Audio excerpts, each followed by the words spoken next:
Welcome. റഹ്മാനാണ്. ഇവിടെ series anti platelet ഡ്രഗുകളെ കുറിച്ചിട്ടാണ്. ഇതാണ് ആദ്യത്തെ video, first video in the series. നമുക്ക് ഏതെല്ലാം മരുന്നുകൾ ഉണ്ടെന്നാണ് കാണേണ്ടത്, അത് എവിടെയെല്ലാം എങ്ങനെയൊക്കെയാണ് പ്രവർത്തിക്കുന്നത് എന്നൊക്കെയാണ് നമ്മൾ നോക്കുന്നത്. അത് വെച്ചിട്ട് നമ്മൾ മരുന്നുകളെ ക്ലാസിഫൈ ചെയ്യുന്നു. സോ ഫസ്റ്റ് വീഡിയോയിൽ നമ്മൾ ഡ്രഗ് ക്ലാസിഫിക്കേഷൻ ആണ് and we will talk about some mechanism also. പക്ഷേ ഡീറ്റെയിൽ മെക്കാനിസം ആയിട്ട് നമുക്ക് എന്തെങ്കിലും അഡീഷണൽ പറയണമെന്നുണ്ടെങ്കിൽ നമ്മൾ ഓരോ ഡ്രഗ് ഗ്രൂപ്പ് സെപ്പറേറ്റ് ആയിട്ട് എക്സ്പ്ലെയിൻ ചെയ്യുമ്പോൾ നമ്മൾ അതിനെക്കുറിച്ച് പറയും. ദെൻ അവസാനം നമ്മൾ പൊതുവെ ഈ ആന്റി പ്ലേറ്റ്ലെറ്റ് ഡ്രഗ്സ് എന്തിനൊക്കെയാണ് ഉപയോഗിക്കുന്നതെന്ന് കൂടി ഒന്ന് പറഞ്ഞു പോകാം. So let start. നമ്മുടെ രക്തം ഒഴുകുന്നത് നമ്മുടെ രക്തക്കുഴലുകളിലൂടെയാണ്. ഓക്കെ, ബ്ലഡ് വെസൽസിലൂടെയാണ് രക്തം ഇങ്ങനെ ഒഴുകിക്കൊണ്ടേയിരിക്കുകയാണ്. ഇത് രക്തത്തിൽ വിവിധ തരം പ്രോട്ടീനുകളുണ്ട്. So some proteins are there. വിവിധ തരം സെല്ലുകളുണ്ട് അല്ലെ, RBC ഉണ്ട്, WBC ഉണ്ട്, പ്ലേറ്റ്ലെറ്റ് പോലെയുള്ള സെല്ലുകൾ. പലതിനും പല ഫംഗ്ഷനാണ്. ഇങ്ങനെ തടസ്സമില്ലാതെ ഒഴുകിക്കൊണ്ടിരിക്കലാണ് നോർമൽ കണ്ടീഷൻ. ഇങ്ങനെ ഒഴുകിക്കൊണ്ടിരിക്കുക. രക്തം കട്ടപിടിക്കുന്നതിന് സഹായിക്കുന്ന രക്താണുക്കൾ, അത് ബ്ലഡ് സെൽസിലെ പ്ലേറ്റ്ലെറ്റ്സ് ആണ്. സോ രക്തം കട്ട പിടിക്കാൻ സഹായിക്കുന്ന ആൾക്കാർ പ്ലേറ്റ്ലെറ്റ്സ് എന്ന് പറയുന്ന അല്ലെങ്കിൽ ത്രോംബോസൈറ്റ്സ് എന്ന് പറയുന്ന ഏറ്റവും ചെറിയ ബ്ലഡ് സെൽസ് ആണ്. സോ വളരെ ചെറുതാണ്, RBCയേക്കാൾ ചെറുതാണ്, ന്യൂക്ലിയസ് ഇല്ല. സോ ഇതിന് സാധാരണ രീതിയിൽ ഇവിടെ ഒട്ടിപ്പിടിക്കാനൊന്നും പറ്റില്ല, ഒന്നിനും ഇവിടെ ഒട്ടിപ്പിടിക്കാൻ പറ്റില്ല. രക്തക്കുഴലുകളുടെ ചുറ്റുമുള്ള രക്തവുമായിട്ട് നേരിട്ട് ബന്ധപ്പെടുന്ന സെല്ലുകൾ, സോ ഇത് എപ്പിത്തീലിയൽ സെൽസ് ആണ്. ഞാനൊന്ന് ഇങ്ങനെ വരയ്ക്കുകയാണെങ്കിൽ നേരിട്ട് ബന്ധപ്പെടുന്നത് ഏക രക്തക്കുഴലുകളിൽ ചുറ്റുമുള്ള ഈ എൻഡോത്തീലിയൽ സെൽസ് എന്നാണ് പറയാ. Endothelial cells, endothelial cells. ഇവിടെ മാത്രമാണ് ഇത് ആകെ കണ്ടുമുട്ടുന്നത് ഇങ്ങനെ ഒഴുകിക്കൊണ്ടിരിക്കുമ്പോൾ. പക്ഷെ ഇവിടെ ഒട്ടിച്ചേരാൻ പറ്റില്ല. സോ എൻഡോത്തീലിയൽ സെൽസിന്റെ തൊട്ടടിയിൽ ബേസ്മെന്റ് മെംബ്രെയിൻ ഉണ്ട്, ഇങ്ങനെ ഒരു ചെറിയ ബേസ്മെന്റ് മെംബ്രെയിൻ. ദെൻ അതിന് പുറകിൽ ആയിട്ട് കൊളാജൻസ് ഉണ്ട്, ഇവിടെയും കുറച്ച് കൊളാജൻ ഉണ്ട്. ദെൻ സ്മൂത്ത് മസിൽസ് ഉണ്ട്, ചുരുങ്ങാനും വികസിക്കാനും ഒക്കെ ആയിട്ട്. ബ്ലഡ് വെസൽസിന്റെ വീഡിയോ നമ്മൾ ചെയ്തിട്ടുണ്ട്, അത് നോക്കിയാൽ മതി. സോ എന്തായാലും ഇതൊന്നും ആയിട്ടും ഈ രക്തത്തിലെ സെല്ലുകൾക്ക് ഇതൊന്നും ആയിട്ട് ഒരു കോണ്ടാക്റ്റും ഇല്ല.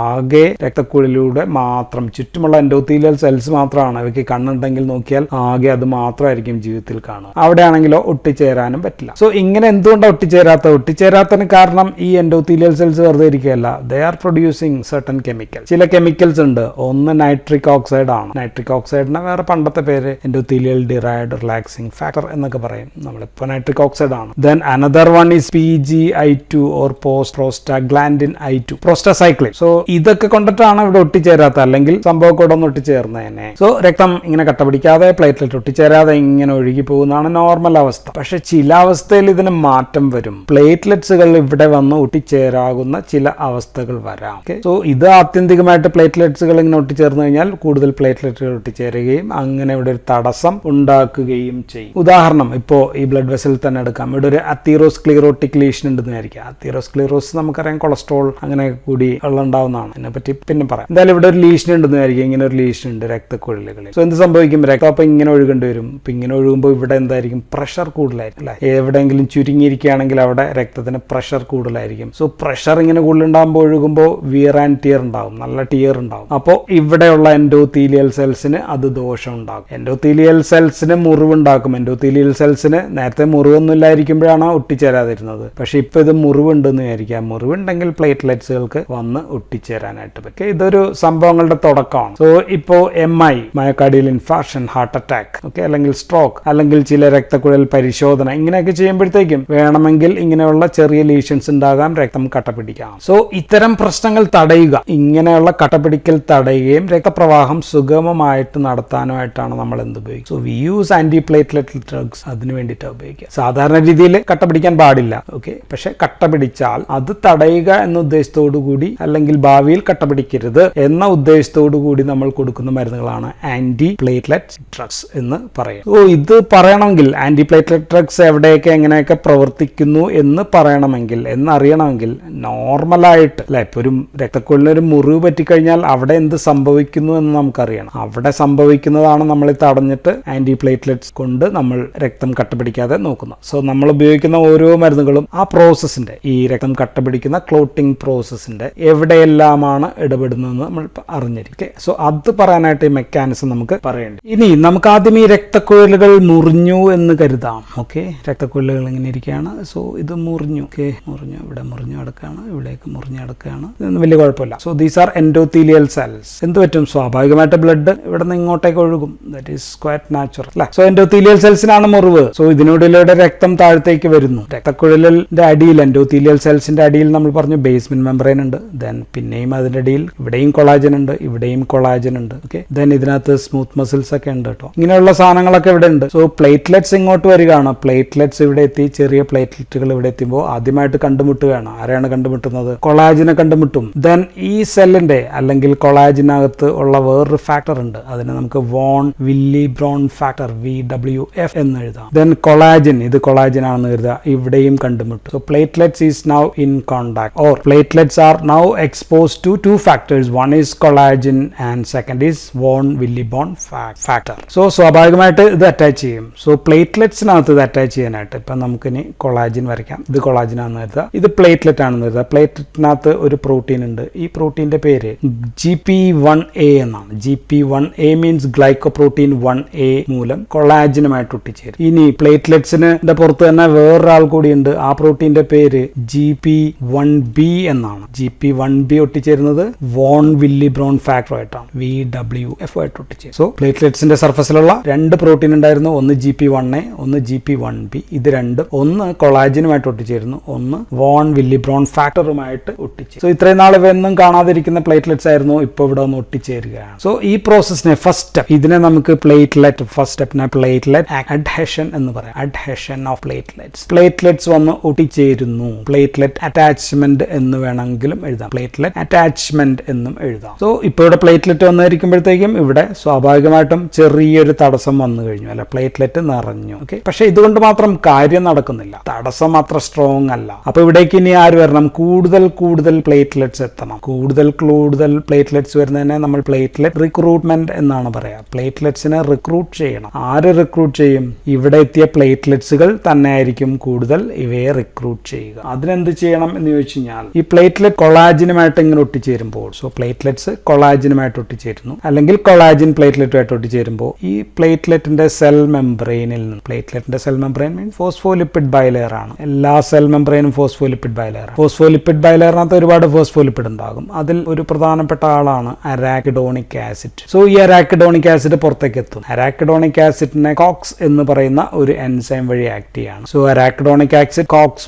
1 എന്ന് പറയുന്ന എൻസൈം വഴി ആക്ട് ചെയ്യുമ്പോൾ പ്രോസ്റ്റാഗ്ലാൻഡിൻസ് ഉണ്ടാകും. ഈ പ്രോസ്റ്റാഗ്ലാൻഡിൻസ് പലതരത്തിലുള്ള ഉണ്ടാകും. അതിൽ ഒന്നാണ് ത്രോംബോക്സൈൻ A2. ഇവിടെ ഒരു എൻസൈം കൂടിയുണ്ട്, ത്രോംബോക്സൈൻ സിന്തേസ് എന്ന് പറയുന്ന ഒരു എൻസൈം കൂടിയുണ്ട്. സോ ആദ്യം ഉണ്ടായത് ത്രോംബോക്സൈൻ A2 എന്ന് പറയുന്ന ഒരു സംഭവം അവിടെ ഉണ്ടായി. ഈ ത്രോംബോക്സൈൻ A2ന് പല പരിപാടികളുണ്ട്. ഒന്ന് ഈ ബ്ലഡ് വെസൽസിൽ പോയി അവയെ കൺസ്ട്രിക്ട് ചെയ്യാന്നുള്ളതാണ്, വാസോ കൺസ്ട്രിക്ഷൻ ആണ് ഒരു പരിപാടി. അടുത്തത് ഈ പ്ലേറ്റ്ലെറ്റുകൾ, അടുത്ത പ്ലേറ്റ്ലെറ്റുകളിൽ പോയി പിടിക്കുക. ത്രോംബോക്സൈൻ A2 പോയി പ്ലേറ്റ്ലെറ്റുകളിലെ റിസപ്റ്ററിൽ പിടിക്കുക. G പ്രോട്ടീൻ കപ്പിൾഡ് റിസപ്റ്റർ ആണ്. അത് റിസപ്റ്റർ പോയി കഴിഞ്ഞാൽ ഈ പ്ലേറ്റ്ലെറ്റിനകത്ത് എന്താ ഉള്ളത്? പ്ലേറ്റ്ലെറ്റിനകത്ത് കുറച്ച് ഇങ്ങനെയുള്ള ഗ്രാന്യൂൾസ് ഇങ്ങനെ തരിയാക്കി ചാക്കാക്കി സൂക്ഷിച്ചു വെച്ചിട്ട്, സോ ദിസ് വിൽ ബ്രേക്ക്. ആ ഗ്രാന്യൂൾസിനെ പൊട്ടിച്ച് താഴേക്ക് ഇടും. ആ ഗ്രാന്യൂൾസ് എന്തൊക്കെയാണെന്ന് ചോദിച്ചു കഴിഞ്ഞാൽ പ്രീ ഫോംഡ് ഗ്രാന്യൂൾസ് ആണ്. അതിനകത്ത് 5-ഹൈഡ്രോക്സി ട്രിപ്റ്റമിൻ ഉണ്ട്, പ്ലേറ്റ്ലെറ്റ് ആക്ടിവേറ്റിംഗ് ഫാക്ടർ ഉണ്ട്. പക്ഷെ നമുക്ക് ഏറ്റവും കൂടുതൽ വേണ്ടതൊന്നുമല്ല, ADP. So this releases now ADP പുറത്തെത്തി. സോ ഇതിൽ നിന്ന് നൗ പ്ലേറ്റ്ലെറ്റ്സ് ആണ്, പ്ലേറ്റ്ലെറ്റ്സ് പൊട്ടി, അതിൽ നിന്ന് ഗ്രാന്യൂൾസ് പൊട്ടി, അതിൽ നിന്ന് ADP പുറത്തെത്തി. ഇനി ഇങ്ങനെ റിലീസ് ചെയ്ത ADPക്ക് ഇനി ആക്ട് ചെയ്യാവുന്ന എവിടെയാണ്? ADP ചുറ്റുപാടുമുള്ള പ്ലേറ്റ്ലെറ്റ്സിൽ ആക്ട് ചെയ്യാം, അല്ലെങ്കിൽ ഇതിന്റെ തന്നെ സ്വന്തം റിസപ്റ്റർ, ADP പിടിക്കാനായിട്ടുള്ള റിസപ്റ്റർ ഉണ്ട്. സപ്പോസ് ചുറ്റുപാടുമുള്ളതിലാണെന്ന് വിചാരിക്കുക. ഈ റിസപ്റ്ററിന്റെ പേര് P2 വൈറ്റൽ എന്ന റിസപ്റ്ററാണ്, പ്യൂരിൻ റിസപ്റ്ററാണ്. ആൻഡ് ADP ഇവിടെ വന്ന് പിടിക്കുന്നു. ADP ഇവിടെ വന്ന് പിടിക്കുമ്പോൾ ഇറ്റ്സ് ADP ആണ് പിടിക്കുന്നത്. ADP വന്ന് ഒട്ടിച്ചേരുന്നു. This receptor is a G protein coupled receptor ആണ്, GI ടൈപ്പ് ആണ്. സോ ദിസ് ഇൻഹിബിറ്ററി ആണെന്ന് പറയുമ്പോഴത്തേക്കും it will decrease cyclic AMP. സെല്ലിനകത്തെ സൈക്ലിക് AMP കുറയ്ക്കുക എന്നുള്ളതാണ് ഇവിടെ ഫംഗ്ഷൻ. സോ ഇപ്പൊ എന്തൊക്കെ സംഭവിച്ചു? ത്രോംബോക്സൈൻ A2 റിലീസ് ചെയ്തു, ADP റിലീസ് ചെയ്തു. സോ ഇത് രണ്ടും കൂടി പാക്ക് ചെയ്യാണ്. So this now will activate the platelets. പ്ലേറ്റ്ലെറ്റ്സിനെ ആക്ടിവേറ്റ് ചെയ്യുകയാണ്, റിക്രൂട്ട് ചെയ്യുന്നു, ആക്ടിവേറ്റ് ചെയ്യുന്നു. So this is called as platelet activation എന്നാണ് പറയുക. ആക്ടിവേറ്റ് ചെയ്യുമ്പോൾ എന്താണ് സംഭവിക്കുക എന്ന് ചോദിച്ചു കഴിഞ്ഞാൽ, ഇതിവിടെ ഒന്ന് പിടിച്ചു, സൈക്ലിക് AMP കുറയുമ്പോഴത്തേക്കും വാട്ട് വിൽ ഹാപ്പൻ ഈസ്, ഇതിന്റെ പുറത്ത്, പ്ലേറ്റ്ലെറ്റിന്റെ പുറത്ത് തന്നെ വേറൊരു സംഭവം ഇരിപ്പുണ്ടായിരുന്നു, ഒരു പ്രോട്ടീൻ. ആ പ്രോട്ടീന്റെ പേര് ഗ്ലൈക്കോപ്രോട്ടീൻ തന്നെയാണ്. ദാറ്റ് ഈസ് 2B3A എന്ന് പറയുന്ന ഒരു പ്രോട്ടീൻ ഉണ്ട്. ഇത് നേരത്തെ നല്ലൊരു കോൺഫിഗറേഷനിലായിരുന്നില്ല. നൗ അത് ഇപ്പോ ചെറുതായിട്ടൊന്ന് എന്താ പറയാ ആക്ടിവേറ്റഡ് ആയി. അതിനൊരു കൺഫർമേഷണൽ ചേഞ്ച് ഉണ്ടാവും. നമ്മൾ സാധാരണ റിസപ്റ്റർ ഒക്കെ പഠിക്കുമ്പോൾ ഉണ്ടാകുന്ന പേര് കൺഫർമേഷണൽ ചേഞ്ച് എന്നാണ്. So this now activated. ഇതെല്ലാ പ്ലേറ്റ്ലെറ്റ്സിന്റെ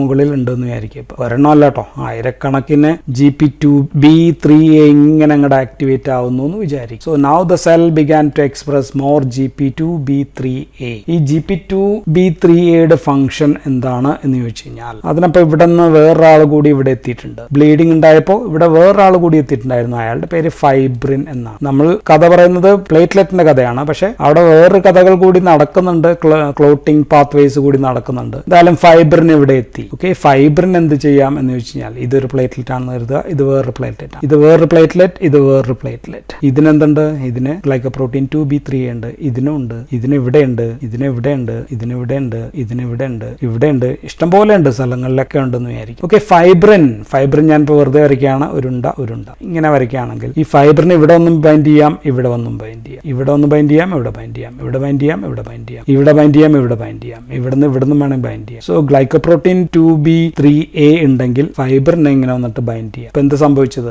what happen now is platelets are now aggregated. So ഇതിന് നമ്മൾ പറയാ പ്ലേറ്റ്ലെറ്റ് അഗ്രിഗേഷൻ എന്നാണ് പറയാ, അഗ്രിഗേഷൻ ഓഫ് പ്ലേറ്റ്ലെറ്റ്. സോ ഇവിടെ ഒന്ന് ആലോചിക്കുക, ഈ സംഭവം പ്ലേറ്റ്ലെറ്റുകൾ ഇവിടെ ഇങ്ങനെ ഇരിക്കുകയാണെങ്കിൽ എല്ലാം കൂടി അഗ്രിഗേറ്റഡ് ആയി ഇങ്ങനെ ഇരിക്കും, ഒരു ശൃംഖല പോലെ, അല്ലെങ്കിൽ എന്താ പറയാ വിത്ത് ഫൈബ്രിൻ ത്രെഡ്സ്. ഇങ്ങനെ ഇരുന്ന് കഴിഞ്ഞാൽ പിന്നെ ബ്ലീഡിംഗ് സ്റ്റോപ്പ് ആയില്ലേ, almost bleeding is now stop. So ഇതാണ് പ്ലേറ്റ്ലെറ്റ്സിന്റെ കഥ. അപ്പൊ രക്തം ഇവിടെ കട്ട പിടിക്കുകയാണ്, ഇനി ബ്ലഡ് ഇതിലെ കൂടി ഒഴുകാൻ പറ്റുന്നില്ല. അപ്പൊ ഇതാണ് ഇതിന്റെ മെക്കാനിസം, വാട്ട് ഹാപ്പൻസ്. ഇനി നമുക്ക് കാണാനുള്ളത് ഇവിടെ മരുന്നുകൾ ഏതെല്ലാമാണ്, എങ്ങനെയൊക്കെയാണ് ആക്ട് ചെയ്യുന്നത് എന്നാണ്. അപ്പൊ നമുക്ക് ആന്റി പ്ലേറ്റ്ലെറ്റ് ഡ്രഗുകൾ ഏതാണെന്ന് കാണാം, ഇതേ സ്ലൈഡിൽ തന്നെ കാണാം, അതായിരിക്കും കുറച്ചും കൂടി ഈസി. ഫസ്റ്റ് ഗ്രൂപ്പ്, ആദ്യത്തെ മരുന്നുകൾ COX or cyclooxygenase inhibitors, COX-1 inhibitors, or ഇത് ഞാൻ പറഞ്ഞു പ്രോസ്റ്റാ ത്രോംബോക്സിൻ സിന്തേസ് ഇൻഹിബിറ്റർ. എന്നാലും COX-1നെയാണ് തടയുന്നത്. നമുക്ക് ഫേമസ് മരുന്നാണ്, ആ മരുന്നിന്റെ പേര് ആസ്പിരിൻ എന്നാണ്.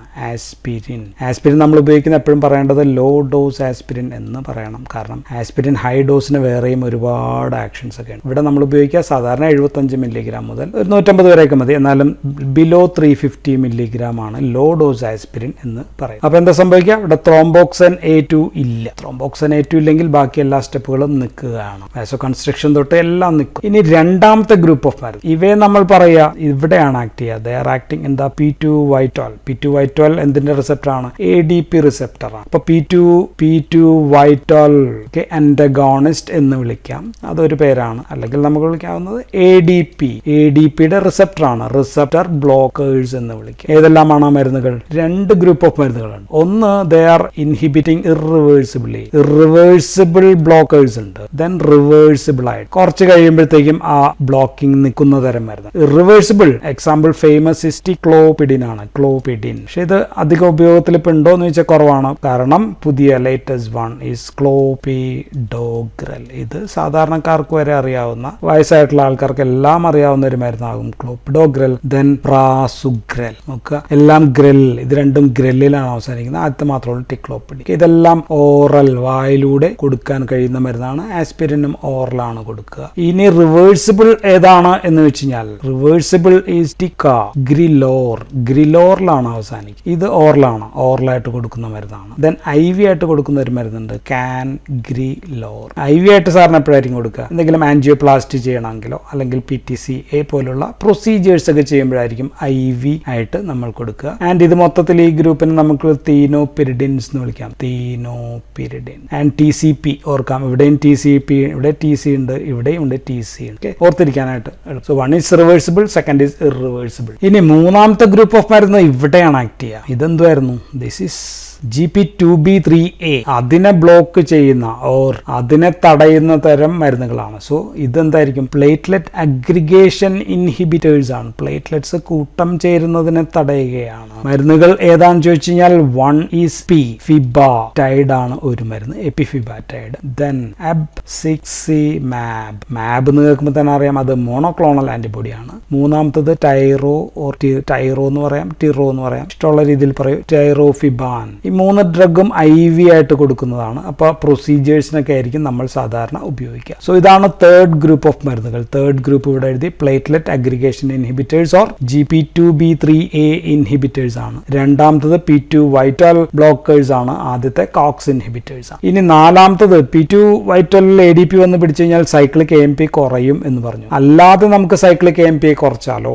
Decreasing cyclic AMP. അതിന് നമുക്ക് തടയാവുന്നത് ഫോസ്ഫോഡൈഎസ്റ്ററേസസ് എന്ന് പറയുന്ന എൻസൈമിനെ തടഞ്ഞാൽ മതി. So ഫോസ്ഫോഡൈഎസ്റ്ററേസസ് inhibitors. ഫോസ്ഫോഡൈഎസ്റ്ററേസ് എന്താ ചെയ്യുക? സൈക്ലിക് AMP, സൈക്ലിക് അല്ലെങ്കിൽ 5-AMP ആയിട്ട് മാറുന്നതിനെ തടയുന്നു, സൈക്ലിക് അല്ലാതെ ആവുന്നതിനെ തടയുകയാണ്. So cyclic AMP, decrease level of cyclic AMP എന്നുള്ളത് നിൽക്കുന്നു, കുറയുന്നു. അപ്പോൾ ഉപയോഗിക്കാവുന്ന മരുന്നുകൾ വൺ ഈസ് ഡൈപിരിഡമോൾ ആണ്. ഡൈപിരിഡമോളിന് അഡീഷണൽ ആക്ഷൻ കൂടിയുണ്ട്. ഇവിടെയും ആക്ഷൻ ഉണ്ട് കേട്ടോ. ഡൈപിരിഡമോളിന് അഡിനോസിനിൽ ആക്ഷൻ ഉണ്ട്. അഡിനോസിൻ റീഅപ്ടേക്ക് ഇൻഹിബിറ്റർ കൂടിയാണ് ഡൈപിരിഡമോൾ. ദെൻ അടുത്ത മരുന്ന് സിലാസ്റ്റസോൾ ആണ്. ഓക്കെ, സിലോസ്റ്റാസോൾ എന്ന് പറയുന്ന മരുന്നാണ്. സില അല്ല, സിലോയാണ്. ദെൻ പെൻറ്റോക്സിഫിലിൻ, ഓക്സി എഫ് എഴുതാം, PH എഴുതാം, ഇഷ്ടമുള്ള എഴുതാം. പെൻറ്റോക്സിഫിലിൻ എന്ന് പറയുന്ന മരുന്നുണ്ട്. ഇത്രയാണ് മറ്റൊരു ഗ്രൂപ്പ് ഓഫ് മരുന്ന്. ഇനി പുതുതായിട്ട് അപ്രൂവ് ചെയ്ത ഒരു മരുന്നുണ്ട്. അതിന്റെ മെക്കാനിസം ഞാനിപ്പോൾ അധികം പറയുന്നില്ല. അതിനെ നമുക്ക് PAR, വലിയ കോംപ്ലക്സ് മെക്കാനിസം ഒന്നുമല്ല, PAR1. ഇത് 4ാമത്തെ ഗ്രൂപ്പാണ്. അപ്പൊ ഇത് 5ാമത്തെ ഗ്രൂപ്പാണ്. PAR1 inhibitors, P4 protease activated receptor 1. So actually ഇത് ത്രോംബിന്റെ റിസപ്റ്റർ ആണ്. ത്രോംബിൻ വന്ന് ഇവിടെ ഒട്ടിച്ചേരുമ്പോൾ ത്രോംബിന്റെ ഫംഗ്ഷൻ നമുക്കറിയാം, പ്ലേറ്റ്ലെറ്റ് ആഗ്രിവേഷൻ, പ്ലേറ്റ്ലെറ്റ് ആക്ടിവേഷൻ, ഇതെല്ലാം ത്രോംബിന്റെ ഫംഗ്ഷൻ ആണ്. സോ അതിനെ തടയുന്ന മരുന്നുകളാണ്. ഇത് അപ്രൂവ്ഡ് ആണ്, അതുകൊണ്ടാണ് ഇത് എഴുതിയിരുന്നത്. വൊറാപാക്സാർ എന്നാണ്. പേര് ഞാൻ പഠിച്ചു വരുന്നേ ഉള്ളൂ. ഓറലായിട്ട് കൊടുക്കുന്നതാണ്. വേറൊരു പുതിയ ഒരെണ്ണം കൂടി വരുന്നുണ്ട്, അറ്റോപാക്സാർ എന്ന് പറയുന്ന ഒരു മരുന്ന് കൂടി വരുന്നുണ്ട്. അപ്രൂവൽ ആയിട്ടില്ല എന്ന് തോന്നുന്നു. Okay, so these are PAR1 inhibitors. So ഇതാണ് 5ാമത്തെ ഗ്രൂപ്പ് ഓഫ് മരുന്ന്. ഇനി എനിക്ക് ഒരു മരുന്ന് കൂടി പറയാനുണ്ട്. അത് ട്രൈഫ്ലൂസാൽ എന്ന് പറയുന്ന മരുന്നാണ്. US-ലൊന്നും അപ്രൂവ്ഡ് അല്ലെങ്കിലും ഇത് യൂറോപ്യൻ യൂണിയൻ കുറച്ച് നാൾ മുമ്പ് ഇത് അംഗീകരിച്ചിട്ടുണ്ട് ഒറ്റയ്ക്ക് ഉപയോഗിക്കാനായിട്ട്. സോ അതിന് കോക്സ് ഇൻഹിബിറ്ററി ആക്ഷൻ ഉണ്ട്, പ്രോസ്റ്റാസൈക്ലിന്റെ പോലത്തെ ആക്ഷൻ ഉണ്ട്, ഫോസ്ഫോഡൈഎസ്ട്രേസിനെ തടയുന്ന ആക്ഷൻ ഉണ്ട്, നൈട്രിക് ഓക്സൈഡ് റിലീസ് ചെയ്യുന്ന ആക്ഷൻ ഉണ്ട്, ആക്ടിവേഷൻ ന്യൂക്ലിയർ ഫാക്ടർ കപ്പ ബിനെ തടയുന്ന ആക്ഷൻ ഉണ്ട്. സോ ഇങ്ങനെയൊക്കെയുള്ള പല ആക്ഷനുള്ള മരുന്നാണ് ട്രൈഫ്ലൂസാൽ എന്ന് പറയുന്ന മരുന്ന്. ഇനി 7ാമതായിട്ട് അധികം ഇതൊന്നും ഉപയോഗിക്കുന്നില്ല എങ്കിലും പ്രോസ്റ്റാസൈക്ലിൻ, PGI2 അനലോഗ്സ് ആയിട്ടുള്ള കുറച്ച് മരുന്നുകൾ കൂടി പല ബുക്കുകളിലൊക്കെ പറയുന്നുണ്ട്. ബെറാപ്രോസ്, ഇലോപ്രോസ്റ്റ് പോലെയുള്ള മരുന്നുകൾ. സോ ഇങ്ങനെയുള്ള മരുന്നുകൾ കൂടിയുണ്ട്. ദെൻ പിന്നെ ആസ്പിരിൻ പോലെയുള്ള ഒരു മരുന്നാണ് അലോക്സിപിരിൻ എന്ന് പറയുന്ന ഒരു മരുന്നുണ്ട്. ദെൻ ഇൻഡോബൂഫൻ, അതൊരു നോൺ സ്റ്റിറോയിഡൽ പോലെയുള്ള മരുന്നാണ്, ഇൻഡോബൂഫൻ എന്ന് പറയുന്ന മരുന്ന്. ദെൻ കാർബസലൈറ്റ്, ആസ്പിരിൻ പോലെയുള്ള ഒരു മരുന്നാണ്. സോ ഇതിനും ഇങ്ങനെയൊക്കെയുള്ള ആക്ഷൻ ഉണ്ട്. But we never use this, we use aspirin ആണ് നമ്പർ 1 ഡ്രഗ് എന്ന് വേണമെങ്കിൽ പറയാം. അല്ലെങ്കിൽ അതിനേക്കാൾ അത് വില കുറവാണ്, ക്ലോപ്ഡോഗ്രലിന് വില കൂടുതലാണ്. പക്ഷേ ദിസ് ഈസ് ദ ബെസ്റ്റ് ആയിട്ട് ഇതാണ് കണക്കാക്കപ്പെടുന്നത്. ഓക്കെ, പ്രൊസീജിയേഴ്സിനൊക്കെ ആണെങ്കിലാണ് ഇഞ്ചക്ഷൻ കൊടുക്കുന്നത്. സോ ഇതെല്ലാമാണ് മരുന്നുകൾ. അപ്പോൾ ഇനി നമുക്ക് പറയേണ്ടത് ഓരോ ഗ്രൂപ്പ് ഓഫ് മരുന്നുകളെ കുറിച്ചിട്ടും വിശദമായിട്ട് നമുക്ക് ഓരോരോ വീഡിയോസ് ആയിട്ട് പറയാം. So that's all in this video. Thank you for watching.